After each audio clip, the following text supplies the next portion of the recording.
السلام علیکم۔ پاکستان میں رمضان المبارک کا پہلا روزہ کب ہوگا؟ رویت ہلال کمیٹی نے بڑا اعلان کر دیا، شہریوں کے لیے شاندار خوشخبری آ گئی۔ کیا آپ حالات حاضرہ سے آگاہی حاصل کرنا چاہتے ہیں؟ خبر کے پیچھے چھپے اصل حقائق جاننا چاہتے ہیں تو ابھی سبسکرائب کیجئے جلمل پاکستان کو اور ساتھ ہی گھنٹی کے نشان پر کلک کر دیں۔ آپ کو بتاتے چلیں کہ رویت ہلال کمیٹی ریسرچ کونسل کے جنرل سیکریٹری مفتی خالد اعجاز نے یکم رمضان کی تاریخ کا اعلان کر دیا۔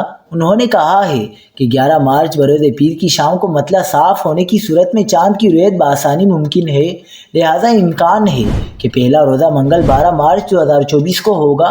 انہوں نے کہا ہے کہ 10 مارچ بروز اتوار کی شام دنیا کے کسی بھی اسلامی ملک میں چاند کی رویت ممکن نہیں۔ مفتی خالد نے کہا کہ نیا چاند 10 مارچ کو پاکستانی وقت کے مطابق دوپہر 2 بجے پیدا ہوگا اور رویت ہلال کے لیے چاند کی عمر 19 گھنٹوں سے زائد ہونی چاہیے۔ 29 شعبان المعظم یعنی پیر 11 مارچ کی شام غروب آفتاب کے وقت چاند کی عمر پاکستان کے تمام علاقوں میں 28 گھنٹوں سے زائد ہوگی۔ امید ہے منگل 12 مارچ سے رمضان المبارک کا آغاز ہوگا۔